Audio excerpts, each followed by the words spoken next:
ആക്രി അവറാൻ കാരുണ്യത്തിന്റെ പാതയിലെ വേറിട്ട വ്യക്തിത്വം.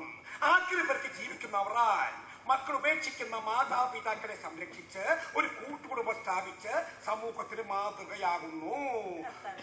അന്തേവാസികളെ പാർപ്പിക്കാനുള്ള സൗകര്യമാണ് അവറാൻ ഉണ്ടാക്കിയിരിക്കുന്നത്. സ്വന്തം പിതാവ് ഈശോയെ എങ്ങനെ സംരക്ഷിക്കുന്നു അതേ ഉത്തരവാദിത്വത്തോടും സ്നേഹത്തോടുമാണ് അവറാൻ മറ്റു മാതാപിതാക്കളെയും സംരക്ഷിക്കുന്നത്. അവറാന്റെ ഭാര്യ വീട്ടിൽ ഒരുക്കുന്ന ഭക്ഷണമാണ് അന്തേവാസികൾക്ക് കൊടുക്കുന്നത്.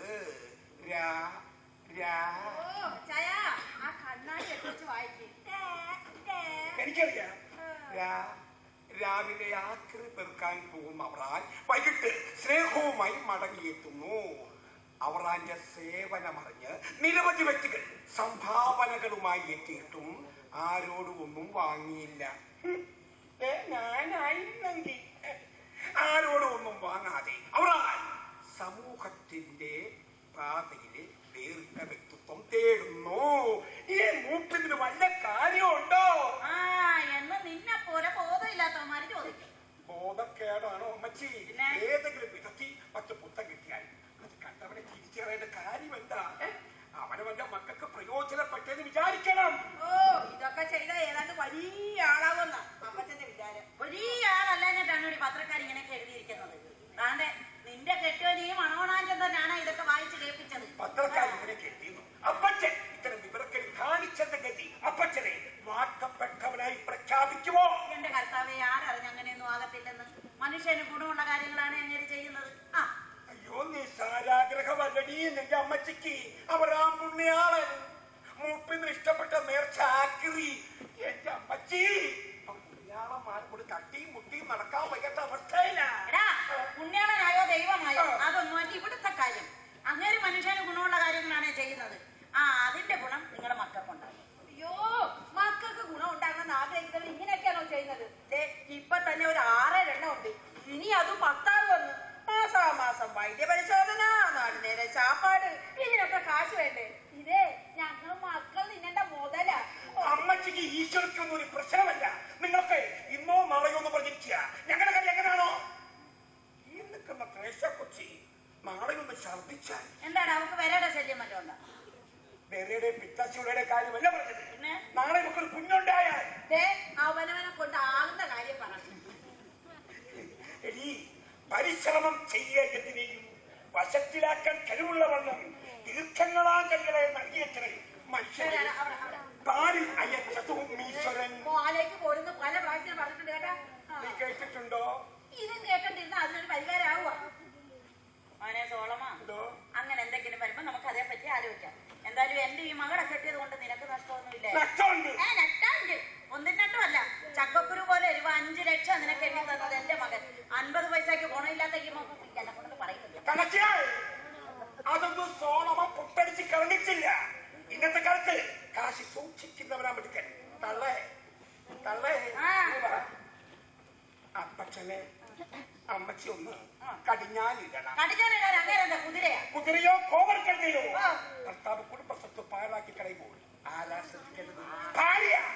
അല്ലാതെ വിവരക്കേട് തോന്നുമാസത്തിലും വളം വെച്ചു കൊടുക്കുകയല്ല വേണ്ടത്.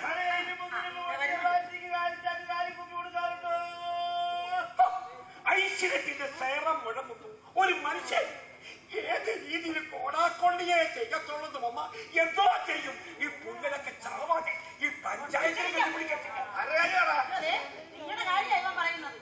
പിന്നെ പറയുന്നതാണോ കുറ്റം? ദൈവം കഴിഞ്ഞപ്പോ സമയാസമയത്ത് ആഹാരം കഴിച്ച് എവിടെയെങ്കിലും കാലും നീട്ടി ഇരിക്കേണ്ടതിന് പകരം കുറെ ആക്രി പെറുക്കി ഇവിടെ കൊണ്ടുവന്നിട്ട്, കുറെ മൂപ്പിലാമാരെയും പെറുക്കി ഇവിടെ കൊണ്ടുവന്നിട്ട് അപ്പച്ചന് വേറെ ജോലിയൊന്നുമില്ല. മക്കളെ, പണ്ട് മദർ തെരേസയോട് കൽക്കട്ടയിൽ വെച്ചൊരു ജമീന്ദാർ ചോദിച്ചു, സ്ത്രീയെ നിങ്ങൾക്ക് വേറെ ജോലിയൊന്നുമില്ലേ? വളരെ നാളുകളായി ഞാൻ അന്വേഷിക്കുന്നു, ഇതിനേക്കാൾ നല്ലൊരു ജോലി കണ്ടെത്താൻ കഴിഞ്ഞില്ല എന്ന് അമ്മ. എന്താണ് താളത്തിന് മുക്കുന്നത്? ഇത് നിസ്സാര രോഗമല്ല കേട്ടോ അപ്പച്ചൻ. മദർ തെരേസയ്ക്ക് പഠിക്കുക. ഒരു മക്കളെ, ഞാൻ പാവം രാത്രി അവരാനാ. നീ അവന്റെ വിവരക്കേട് കേട്ടുപിടിക്കാനാണ്. ഈ പേപ്പർ നിങ്ങളെ പറ്റി എഴുതി വന്നിട്ടുണ്ട്. അതൊക്കെ ഇവ വായിച്ചു കേൾപ്പിക്കുമായിരുന്നു. അതെല്ലാം കേട്ടപ്പോ എന്റെ കണ്ണ് നിറഞ്ഞു പോയി. നിറഞ്ഞു പോയാ ജോലിക്കളാ. ഞാൻ കണ്ണി കുരുവരുന്നു. ആൾക്കാരുടെ കണ്ണിൽ പൊടിയിടാൻ വേണ്ടി ഇങ്ങനെ ഓരോന്ന് എഴുതി വിടുന്നതല്ലേ. പിന്നെ ആ സത്യസായി സദനക്കാര് പറഞ്ഞിട്ട് നാളെ ഒരു പെങ്കൊച്ചി ഇങ്ങോട്ട് വരും. യാഗം ചെയ്യാനുള്ള മനസ്സുമായിട്ട് വന്നതാ. ഇവരൊക്കെ ഒരു കൈസഹായവും ആവും. കേട്ടോടി തന്നെ ഇപ്പൊ ആക്രി നിൽക്കാൻ ചെല്ലുമ്പോ നാട്ടുകാർ ചോദിക്കുക അവരാ വീട്ടിൽ വൃത്തസദനം നടത്തുന്നുണ്ടോ എന്ന്. ഞാൻ പറഞ്ഞു വൃത്തസദനമല്ല, ഞാൻ കുടുംബമാണ് പോറ്റിക്കൊണ്ട് പോണത്. അപ്പൊ അടുത്ത ചോദ്യം എന്താ പിന്നെ കുറെ പഴയ വസ്ത്രങ്ങൾ തരട്ടെ. ഞാൻ ചോദിച്ചു, നിങ്ങൾ നിങ്ങളുടെ മാതാപിതാക്കൾക്ക് മറ്റുള്ളവർ ഉപയോഗിച്ചതാണോ വാങ്ങിച്ചു കൊടുക്കുന്നത്? എന്റെ മാതാപിതാക്കൾക്ക് മറ്റുള്ളവർ ഉപയോഗിച്ചത് വേണ്ട, ഞാൻ പുതിയത് വാങ്ങിക്കൊടുത്തോളാം. ഇനി വ്യാപാരാടിസ്ഥാനത്തിൽ വൃത്തസദനവും അനാഥാലയവും നടത്തുന്നവരാണ് ഈ പിരിവിനും പഴയതിനും ഒക്കെ പോകുന്നത്. ഇതുവാണ് മണം പിടിക്കുന്ന ആ പണി നിർത്തിയില്ലേ?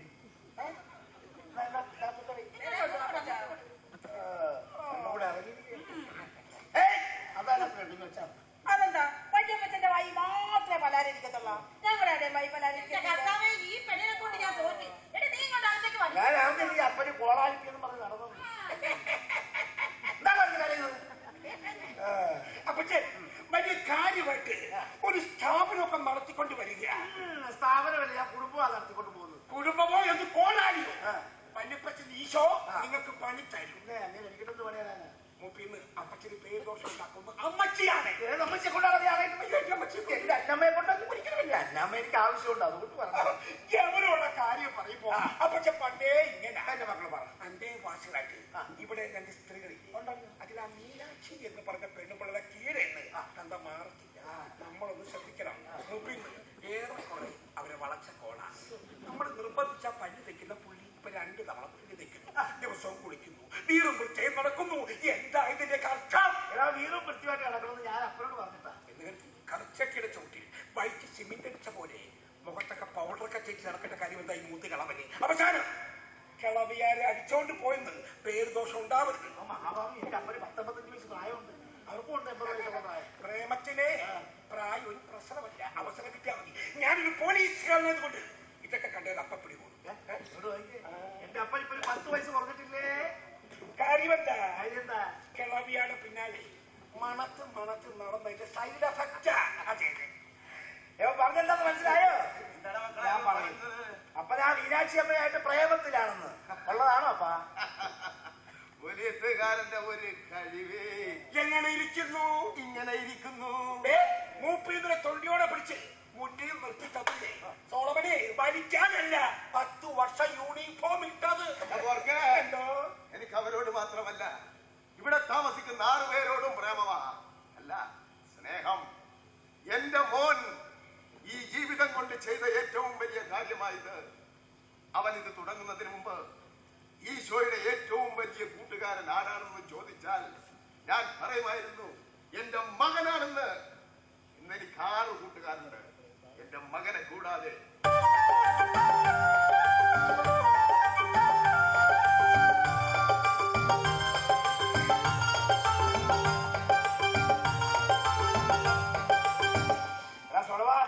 നീ ശ്രദ്ധിച്ചിട്ടുണ്ടോ? ഇവിടെ വരുമ്പോ പലരുടെയും മുഖം സങ്കടം പേർന്നതായിരുന്നു. വീട്ടിൽ മിണ്ടാനും പറയാനും ആരുമില്ലാതെ നിന്നയും അപകടതയും സഹിച്ചു കഴിഞ്ഞപ്പോ ഇപ്പോ പരസ്പരം കഥകൾ പറഞ്ഞ് തമാശകൾ പറഞ്ഞ് ദുഃഖങ്ങൾ കൈമാറി ഒരുമിച്ച് ഒരു മൂലയിൽ പ്രായം മറന്ന് അനാഥത്വം മറന്ന് ഔദാര്യത്തിന്റെ ആഹാരമല്ല അവകാശപ്പെട്ടതാ കഴിക്കുന്ന ആത്മവിശ്വാസത്തോടെ ജീവിക്കുന്നത് കാണുമ്പോ സന്തോഷം തോന്നുന്നില്ല. മനുഷ്യൻ എന്ന് പറയുന്നത് ഒരു കൂട്ടായ്മയാണ്. കുഞ്ഞിലെ നമ്മുടെ മക്കൾ നമ്മുടെ മുന്നിൽ ഓടി കളിക്കുമ്പോൾ നമ്മൾ സന്തോഷിക്കാറില്ലേ? വാർദ്ധക്യത്തിൽ മാതാപിതാക്കൾ മുന്നിൽ വന്ന് നിൽക്കുമ്പോൾ അതുപോലെ സന്തോഷിക്കണം മക്കൾ, ഇല്ലേ? പതിവ് തെറ്റിക്കണ്ട, എല്ലാവർക്കും കൊടുക്കണം. നീ ഭാഗ്യവാനാടാ. നിന്നെ മകനെന്ന് വിളിക്കാൻ ഇന്ന് ഞാൻ മാത്രമല്ല, എന്നേക്കാൾ വാത്സല്യത്തോടെ 6-7 പേർ. അക്രിയവറാന് നിന്റെ MA എന്ന യോഗ്യത മാക്രിയുടെ എന്നല്ല, മനുഷ്യത്വത്തിന്റെ ആരൂപമെന്ന.